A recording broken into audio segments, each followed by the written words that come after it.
YouTube, Recreational Kombat. I'm Contra and Fox, and we're going to talk about the guns that we roll with when we go play Airsoft. I'm rolling a AGM Stubby M4. I'm rolling a Type 96 JG L96 sniper rifle. And we're going to talk about pretty much the pros and cons of these weapons. This is my AGM Stubby M4, crane stock, full metal. Has some little, they're not engraved, but painted traits. This thing chronos probably about around 330, between 330 and 340 FPS. Pros, what I like about it, it's an M4. I'm very familiar with the M4 platform. It's very easy for me to use, so it's very comfortable. The size. I went to bigger guns, and they kind of bugged me a little bit. I had a DeBoer, and I hated it.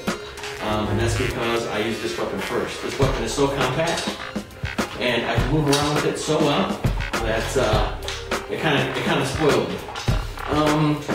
I put this. It didn't originally come with this carrying handle. I pulled this off one of my ICS M4s and put it on there. It has a nice little rail system. One of the cons about this rail system is that this thing actually cracked my head open once. And the rails are pretty sharp, so I'm probably going to get some rail covers, and if you have this gun, I recommend you do the same thing, because this thing is pretty neat. I'm not too fan of the crane stock, and the reason is I never adjust it. I always keep it at the shortest length, and that limits me to crane stock batteries. And I only have one crane stock battery, so what I plan on doing is getting a full stock, because then I can use different types of batteries because of the battery space. Another thing con is that the range is pretty good, even though it's shooting 330, but it's not as good as some other, M4s and Scars and things like that. So I gotta make sure that I'm in range before I go ahead and engage. Another pro that I like is that the trigger pull is solid. It came with this comfortable pistol grip, so even though if you wanted to, you can shoot it one-handed with no problem if you're gonna turn a corner or whatever. It's very maneuverable. So, and this grip is really nice. Almost gives you like a kung fu grip. Hop up is kind of a pain in the butt because the bolt does not lock back. So kind of functioning bolt catch, it would be pretty rad. And the hop is your average hop up wheel.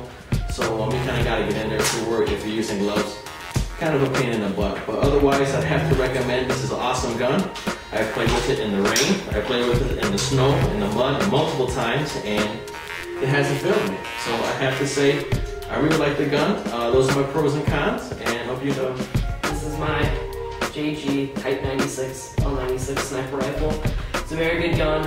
I always found it louder than the other sniper rifles. It didn't really make sense to me. But the cons about this gun is the bolt. This part always gets loose all the time, and I constantly have to go with an Allen wrench and fix it and stuff. Just with cheat rest. It's not really one of those things that you want to fix when you're, in combat and stuff.